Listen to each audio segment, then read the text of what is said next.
back there and certain people are fellowshipping back there, you know, you have to be real cool about saying go sit. You know, some people I just tell them go sit down, but then some I. So we're going to open up this morning with a prayer. We've asked Rodney to word our prayer for us.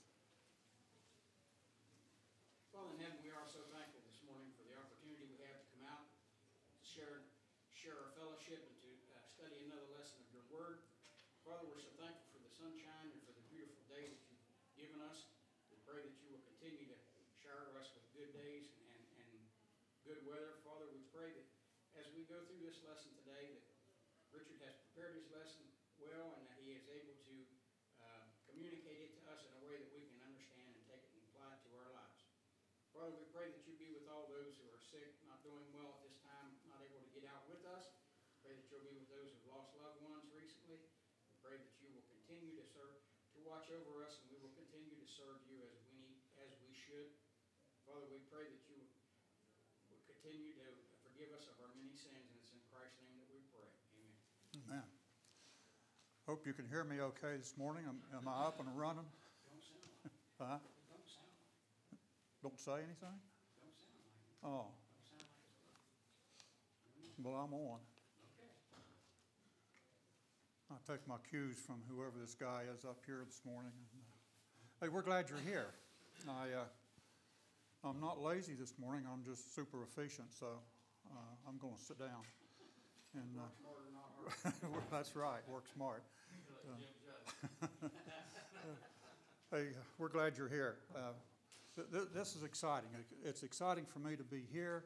It's exciting for me to have you back there, and it's exciting to have this lesson.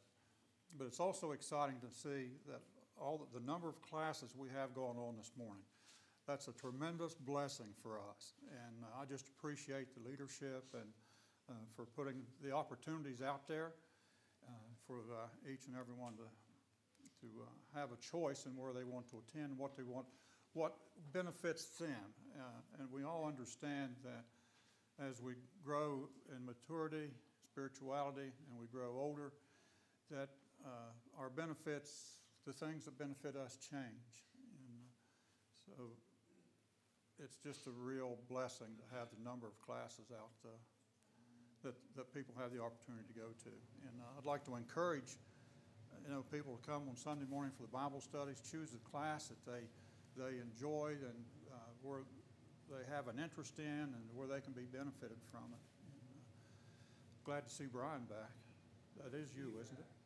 Yes, it's good to see Brian.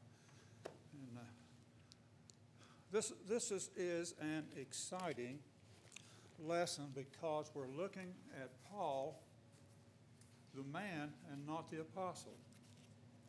We always refer to Paul as an apostle, and that's true. And I've always thought of Paul as being a cut above everything else. He was an apostle. He performed miracles. He was able to do certain things that other people couldn't. He was a selected person, the apostle to the Gentiles, selected to be that by Christ. I've always looked at him and never thought too much about Paul being a human being, that he had emotions, and that he was on the human side like anybody else. Christ is another one of those people that had a human side, and I don't see that, or we don't look at that as much as we do the deity of Christ. And yet, there was a human side to Christ where he had emotions. He cried at the death of a friend. And I think he laughed at times during his journeys at perhaps of things that went on that he found humorous. And just an emotional sort of person, and that's what I see in Paul today in this lesson. So we want to read, there's a couple passages I want to read. Let's start 1 Thessalonians chapter 3. We're going to begin with verse 1 and read down through verse 10.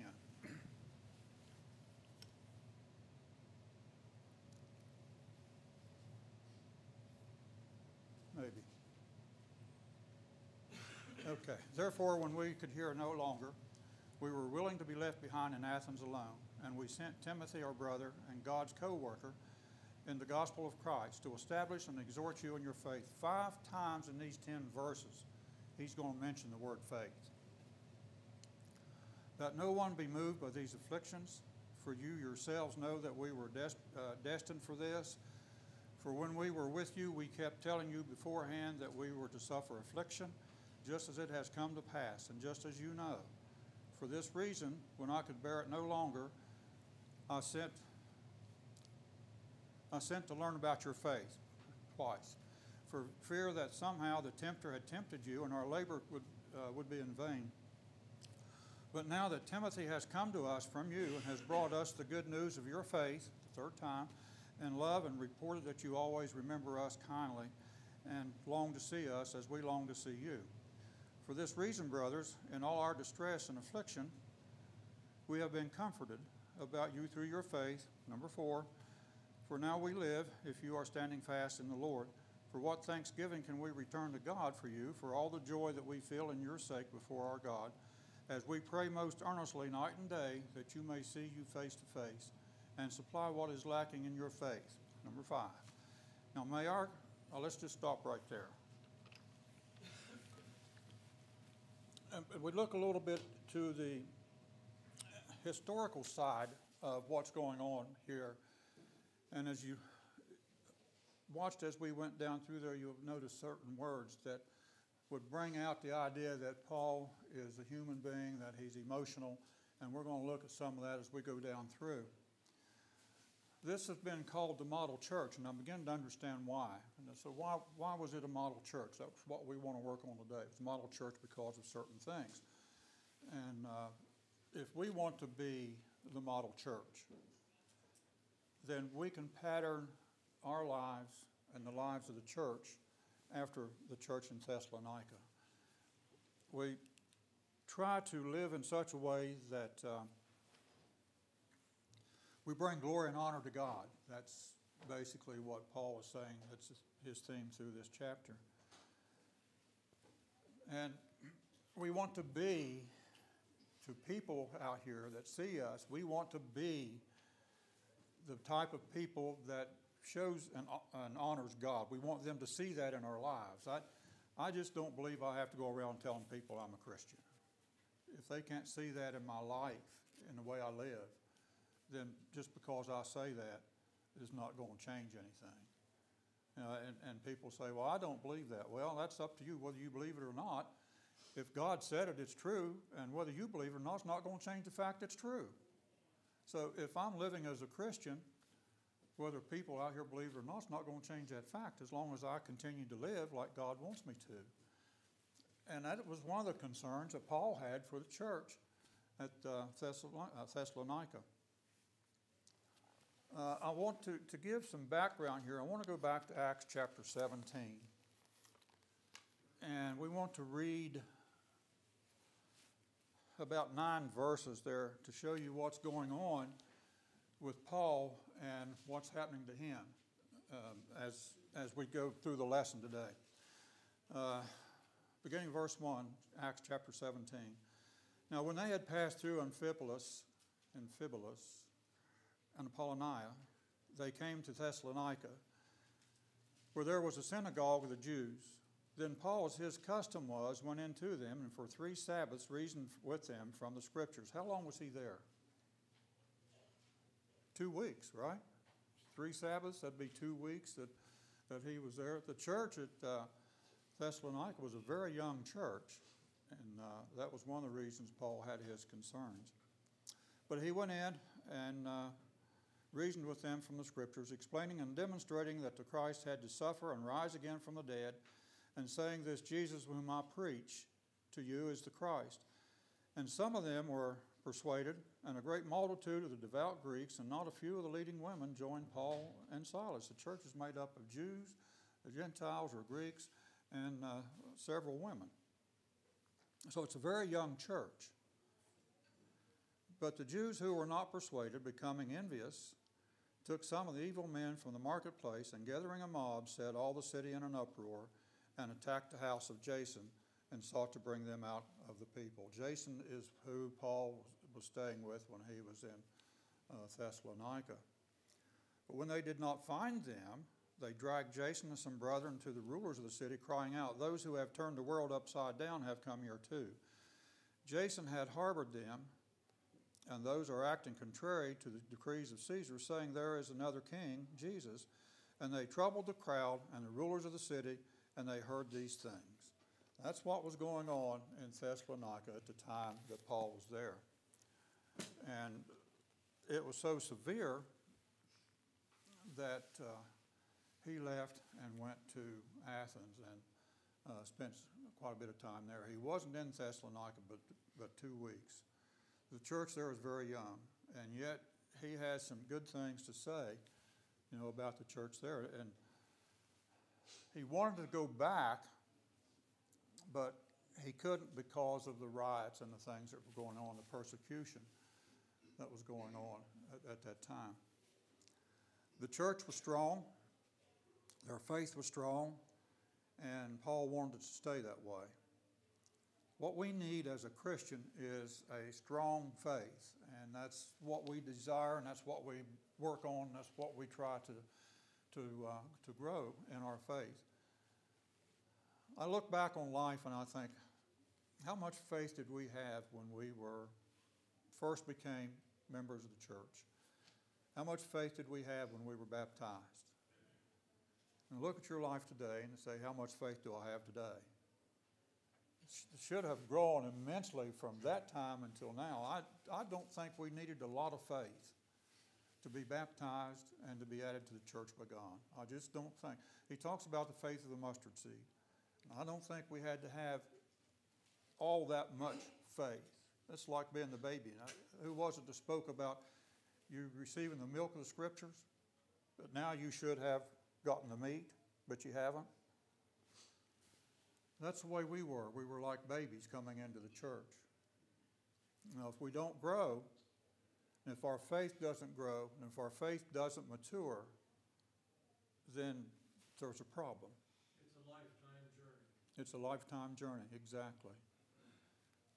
I'm not so sure, and this is just my opinion, but I'm not so sure I didn't ride on my wife's faith until I got to the point where I could stand on my own faith, if that makes any sense. And I think that's the way we are. And maybe it was our parents that brought us in. We grew up in the church. Our parents were faithful members. And maybe it was their faith you rode on for a while till you got to where you could stand on your own faith. Perhaps it was a friend who brought you and taught you Christ. But it seems to me like that the faith back then was very small compared to what it is now. And I think that's what Paul was looking at the church. He mentioned faith 5 times, so it was very important that these people maintained the faith they had and even grow in their faith. And it was very, very difficult for the people to face the persecution they were. And Paul was trying to encourage them by saying, I told you. I'm beginning to like Paul because he doesn't mince words. He says, I told you about this persecution. I told you we were going to suffer persecution. Look at me. I have suffered. Look at the rest of us. We have suffered, and you're going to suffer persecution as well. And we want you to stand strong and stand fast in your faith. So this is what is called a model church, simply because they want to have a strong faith. They want us to stand in faith and endurance. Verses 1 and 2 says we were willing to be left behind at Athens alone, and we sent Timothy, our brother, and God's co-worker in the gospel of Christ, to establish and exhort you in your faith. Were they giving in to persecution? I don't know what all went on as far as their personal lives, as far as their persecution. Were they giving in to it? Perhaps some of them were, and perhaps some of them were standing strong. But overall, Paul says that you have a strong faith, and we want you to stay that way. What happens to your faith as a Christian when you spend more time, and some of you heard me say this before, when you spend more time with worldly people than you do with your Christians, family.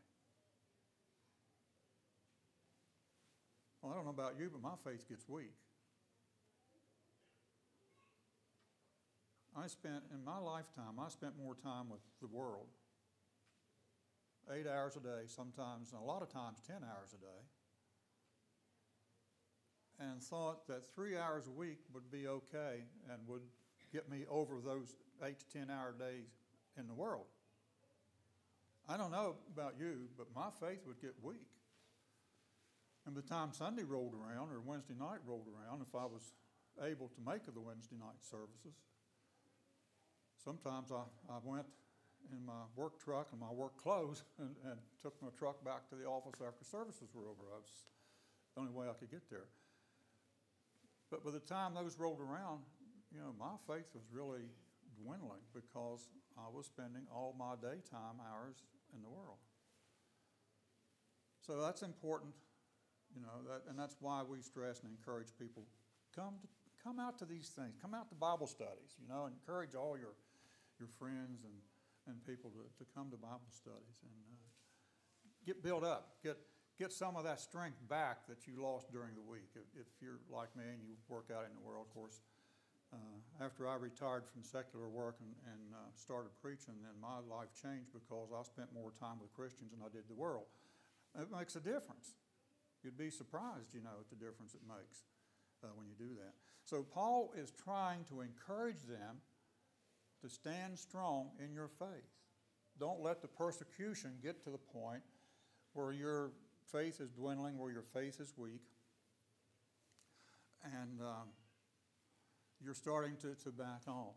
And as we've been going through a lot of the lessons that Clint's been teaching, one of the things that have come out from those lessons is that a lot of the Christians were going back into Judaism, and that was a problem in the early church.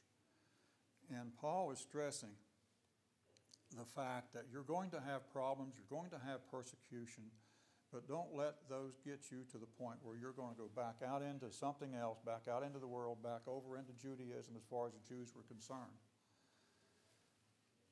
He wants to establish and exhort them in their faith. So stand fast in your faith.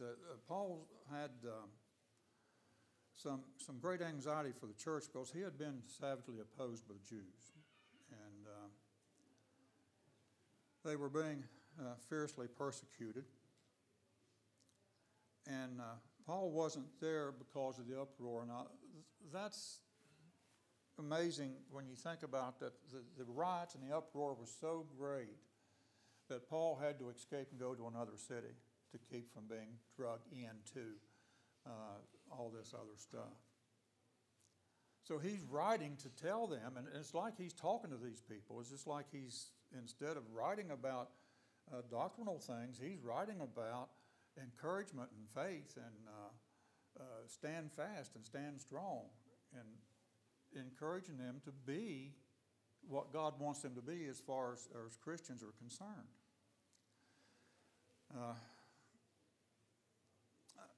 This is one of the things that causes me to see the humanity of Paul. He couldn't go back, even though he wanted to. He was hindered from going back. He couldn't go, so he sent Timothy to find out about the church. That's the human side of Paul. He loved and cared so deeply about the church there that he wanted to find out about them. That's amazing.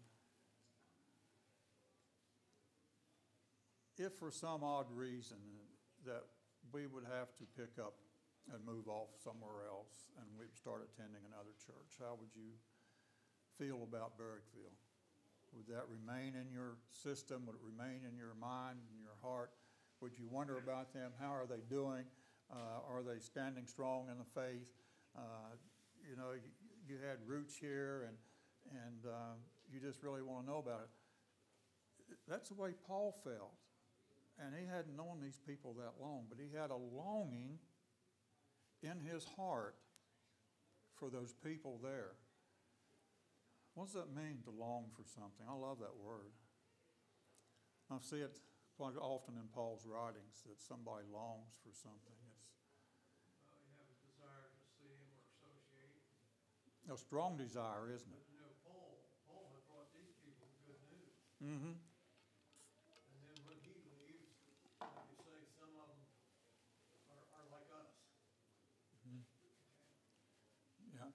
I would assume after he got Timothy there, you know, they built those people up in the faith. A lot of them. Mm-hmm. Well, you see a lot of what Paul is wanting from Timothy when you get down to the next section where Timothy sends back or takes back his report to Paul.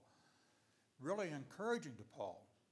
Really comforted him, picked him up, and built him up. Now, that's another human side of Paul. An apostle, and he needs to be encouraged. That's hard for me to kind of imagine. But he needed to be encouraged. He had a love for these people. He was concerned about these people. He understood the things that they were going through. He had an extreme anxiety for these people. That was another emotional side of the Apostle Paul. But when Timothy brought the report back, he was really encouraged about what he heard. That's encouraging. And Well, Paul is just like us, and he's showing his human side, like you said here right Mhm. now.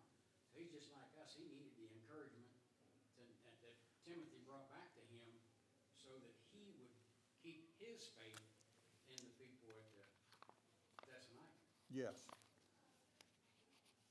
One of the things that we notice about Timothy and Paul is the relationship between those two. Now, Paul is quite a bit older than Timothy, and I don't know in years. I can't give you numbers, but I know he was older than Timothy. Timothy was a young preacher, and I get the impression from some of the things I've read that he was a young preacher, young enough to the point that nobody would want to listen to him. You know, he's just a young preacher. What does he know? He hadn't been preaching long enough to even know anything. And you know, we've been in those places before with young preachers and trying to, especially those right out of school, and sometimes we don't give them a fair shake like we should. But that's kind of the relationship between Paul and Timothy. But rather than saying, well, you're just a young preacher, what does he do? He puts him right in the heat. Wants you to go there and wants you to encourage them, wants you to find out what's going on, and then bring me the report. So Timothy was sent to establish and exhort them. And that word establish means to support and strengthen. The way it's used in the Greek text is to support and to strengthen. I don't see it in the English language that way. What do we do if we establish something? Well, we give it a new beginning. That's my definition of establish. That's what I think when I see the word. But the church had already been established. What Paul is wanting is to strengthen them and encourage them. Now, go back to the point I made about Timothy being a young preacher. He's going to put him right here in the heat. And I want you to build the church. I want you to strengthen them and encourage them. And I want you to pick them up when they're down. Puts a lot of faith he's got in Timothy to do such a job as that. Exhort is just another word for encourage and comfort. I want you to encourage them. I want you to comfort them. I want you to strengthen them. And this was Timothy's job as a preacher. There comes a time in our lives when we all need encouragement, especially when we're younger. There comes a time then when you should be the encourager. Yeah. And then you can see how much positive activity that creates when you encourage others. I think as we get older, we realize that very fact that we need to be encouraging people, especially these young people. Don't you see don't you get a blessing? Go ahead. Don't you get a blessing out of the young people? I mean, you got these young people up here saying prayers, waiting on the table. Does that not give you a tremendous blessing to see that? When you got a world full of people out here and young people who have no interest whatsoever in going to church, and we need to be encouraging them and telling them they're doing a good job. It means a lot to them and helps build them up and build their faith. But there comes a time when us older people need to be encouraged too. And so we get that sometimes from the younger people. The blessings, the encouragement we get from them is just tremendous. I think that the younger people, you had it, what was it, a couple weeks ago, whoever was teaching, we got into Romans 12, when you're praying, don't worry about it. You pray what's on your heart, Yeah, and God will make the transition. yeah, exactly. It will be fine. Yeah. And that's something we have to learn and sometimes even as we grow and mature, we don't learn to pray like we want to. And that's one of the things that we've learned over the years is say what's on your heart. You know, the Spirit groans when you pray, and or it takes your groanings and turns them into something. So yeah, don't worry about it. Say what's on your heart, and God knows exactly what we mean because you have some intercessors there that will take your prayers up to God. That's a great thing. In verses 3 to 5, we see their faith is a standing faith, stand fast. Paul again goes into this idea of persecution. I told you were going to be persecuted. You know you're going to be persecuted. And you need to stand fast in your faith. Is that a problem for us as Christians? To stand fast in our faith? We have a lot of temptation and a lot of, like you say, worldly things that kind of gets our attention and our focus away from our faith. So we need the encouragement that we get when we come to the church or when we visit or whatever with our, with other Christians. So to keep us focused and keep us online with our Mm-hmm. You know, that's another time that we spend so much time in the world and our faith gets a little weak. It's temptation is there. It's easy to just join in what they're doing. You've had people surround you, I'm sure, I know I did, that the minute you get in front of them, they start this nasty stuff. They start the filthy jokes, the language, and picking on you and pointing things at you. And it's easy sometimes just to join in with what they're doing. I think it would have been easy for the people, the church at Thessalonica, to join in with the world there than to suffer the kind of persecution they were suffering. This is not just somebody picking on you. It's just not just somebody getting around you and starting to use bad language that they probably wouldn't use if you weren't there, just because of who you are. This is severe persecution. They were having to face the fact that they were giving their lives, some of them. You go back, and I don't know what went on exactly at Thessalonica, but if you go back into history and you look at the early church and the sufferings and the persecution they had, it's severe. It is terrible. And I keep trying to think of that book, and I can't think of the name of it, but it talks about the early church, and it talks about the persecution. It talks about what the Christians went through. All they had to do to be able to escape the persecution was to bow down to the king. In other words, worship the king. Don't worship Christ. That's all you have to do. And they suffered persecution to the point that they were watching their children being tortured. And I use that one because that stands in my mind. What would I do if they would pull my children out at a young age and start torturing them and beating on them? What would I do? I would very much be tempted to bow down to the king. I would hope that I would stand fast in my faith and understand that God's in control. He'll take care of things, however it works out. And that's what Paul's trying to get these people to do. Just stand fast in your faith. Don't knuckle under. Comfort others. Use our faith to strengthen and encourage others. God will take us and use us to encourage and to comfort others, as Paul was telling Timothy to do there in Thessalonica. A strong faith will comfort others. A strong faith will renew our life and purpose. What's our purpose in life? You ever get to the point where you think, what's my purpose? You know, what am I here for? Pardon? Your purpose is to serve God and keep His commandments. Absolutely. That's exactly right. Serve God and keep His commandments. That's our purpose in life. And if we're serving God, we're doing God's will, we're doing those things we're supposed to. We're comforting other people when they're down. We're strengthening other people's faith. And we're encouraging them, at every opportunity. There's different ways to do that. And I've heard people say, well, I'm not very good at talking to people. Well, there's so many different ways to encourage, to comfort. You don't necessarily have to talk to them. Just being an influence on them with your life, just being there for them.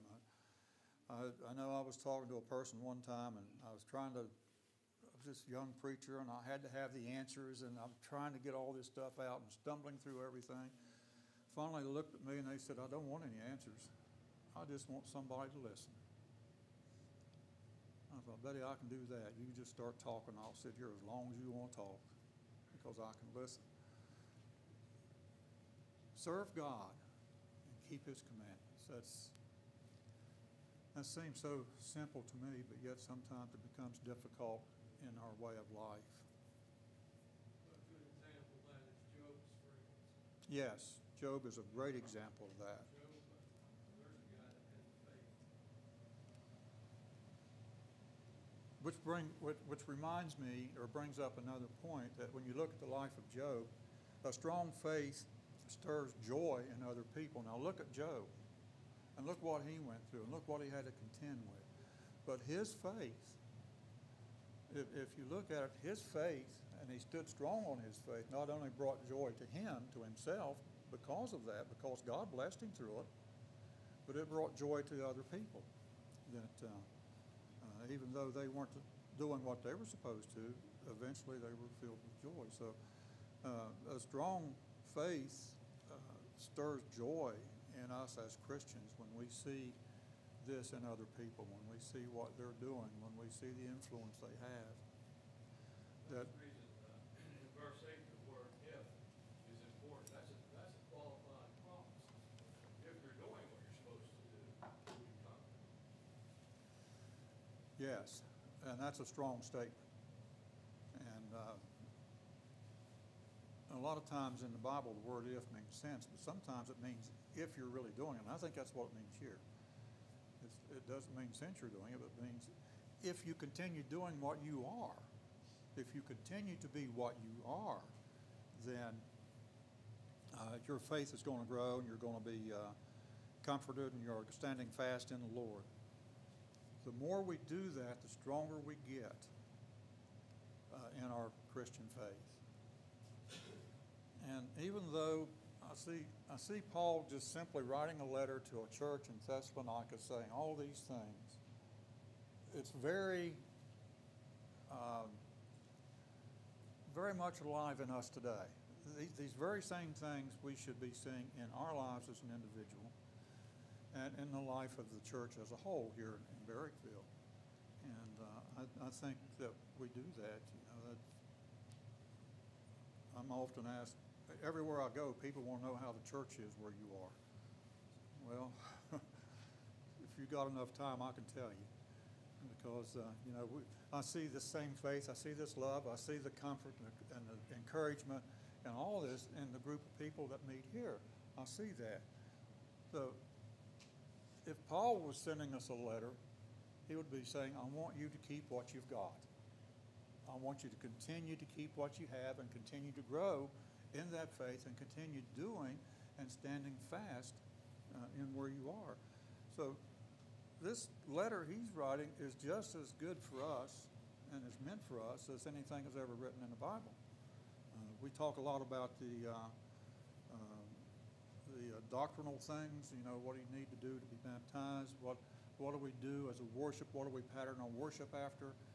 We talk a lot about those, but Paul isn't writing about those things. They've already done that, and they've already, at the point in a very short time where he wants them to take their faith and continue to be what they're being, to serve God and keep his commandments. That's exactly what he's saying through this whole chapter, and it's exciting to see him say that. He talked about prayer. Faith stirred Paul to pray for them in verses 7 through 10. For this reason, brothers, in all of our distress and affliction,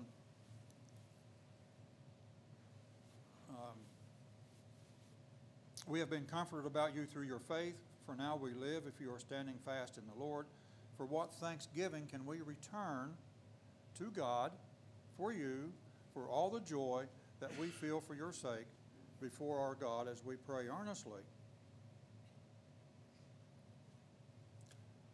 night and day, to strengthen your faith. My thing messed up on me. Okay. Paul talks about prayer, and you mentioned that earlier about praying. One of the things I notice about Paul is his human side, his emotional side, his relationship side was so great towards people that he was constantly in prayer for them. And I haven't really sat down to look to see if it's mentioned in every book that he has written, but in a lot of the books, if not all of them, he says something about, I thank my God for you. Something in that situation or in that instance. And I find that very encouraging, that Paul had a relationship with the people he came in contact with, even for a short time, that he could be thankful for those people.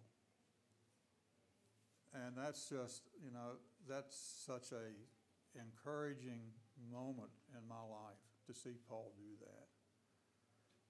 How do we do that? Do we do that? Are we stirred up by prayer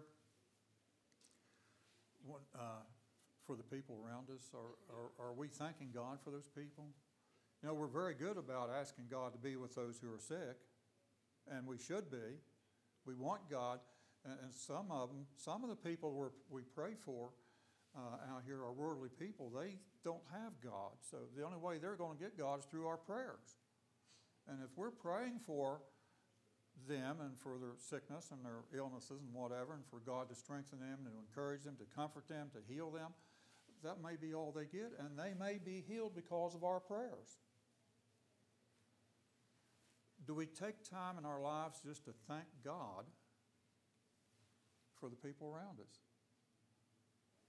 Not that we want anything. I'm really good at saying, God, I want this. Boy, I need this, God. Help me through this. Don't let me fail in this, But I'm not quite so good in saying, God, I just simply thank you. I thank you so much for your love.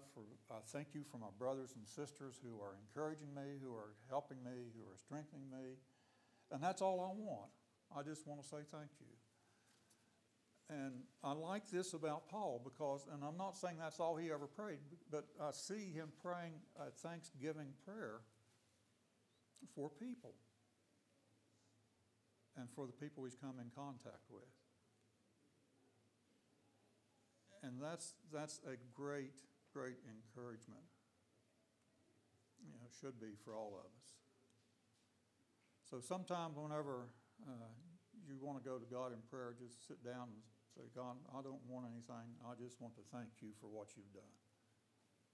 And thank you for your blessings. I really think that's something that God, I'm not sure the terms appreciates is a very good way to put it, but I really think God sees that in us. And if there's any appreciation in him for what we do, that certainly would be it. And it's just encouraging to see the report that Paul gets back from Timothy, especially in our lives as Christians.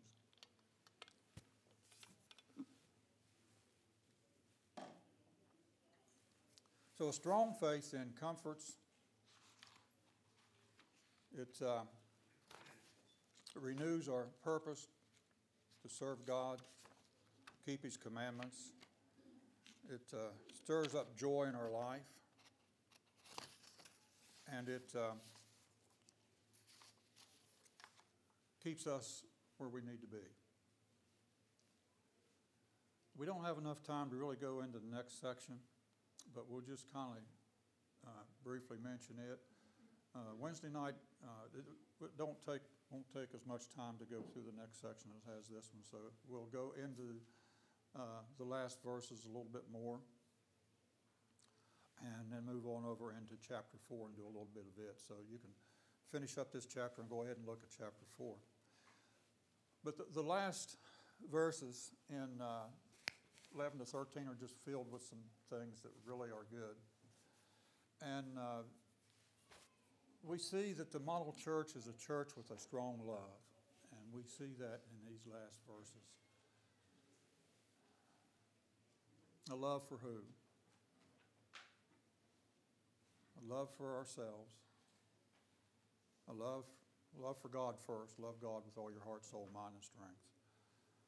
To love others as yourself. Now that indicates three things: to love God, to love other people, and to love yourself. And I've been told, numerous times, well, I don't like myself. I don't love myself. That's not right. Well, I don't know about you, but I kind of like me. and it's not that I'm perfect, and I'm not striving to be what God wants me to be. But how can I love others if I don't have a love for myself? And that's not the ego. It's not the prideful type of love. Look at me. Boy, I'm really something. It's a humble look at me. I'm nothing. The only way I'm anything at all is because God made me that way. He took nothing and made me something, and God gets the glory for that. So the love for myself is not this prideful love we're talking about, but it's an honest, humble love. And then we can take that love and share it with others. Easy to love each other, isn't it? I find it not difficult at all, for my heart is filled with love for every person here, every one of you. But it's a lot harder for me to love somebody that's obnoxious. How do you love the unlovable? People that don't show love, people who are cantankerous, people who you look at and you think, I just don't like them. Well, I'm not sure that's a good thought. A lot of times the reason they're like that is because they've never been shown love. Exactly. We have to let them see it through us. Exactly. Very good point. They're that way because they've never received the good, proper type love. And we may be the only people that shows that to them. And that's the love Paul's talking about in these last verses. And we'll get into that a little bit more. We're about 2 minutes early, but if you want to ring the bell, go ahead. Barb King and I might continue on with that subject. Do I want to be the intercessor between you two on that, You or? don't want people hateful. We both had some experience with that. Okay, it's time to quit. But we'll finish this chapter Wednesday night and go into chapter 4.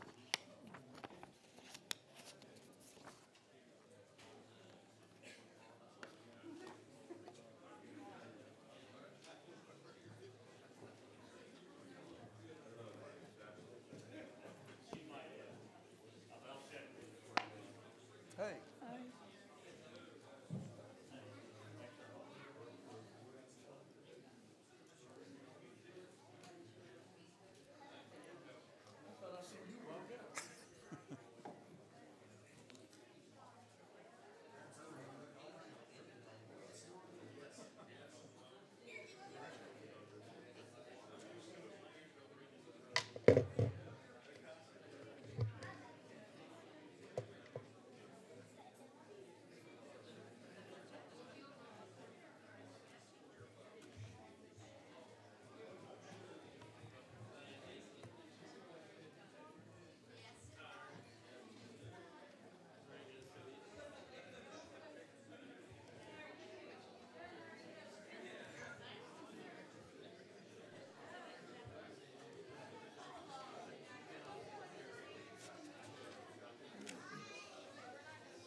Mickey.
Good morning, church at Barrackville.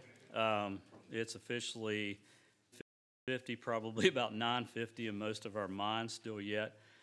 Beautiful spring-like day, and what a great day to spend time with God's people here at Barrackville. If you're visiting with us, and we do see a few visitors today, we are really happy that you're here, and especially grateful that you've chosen to spend your time here at Barrackville Church of Christ, where the word of the Lord is preached and taught. It's good to see Jared Clellan and family today.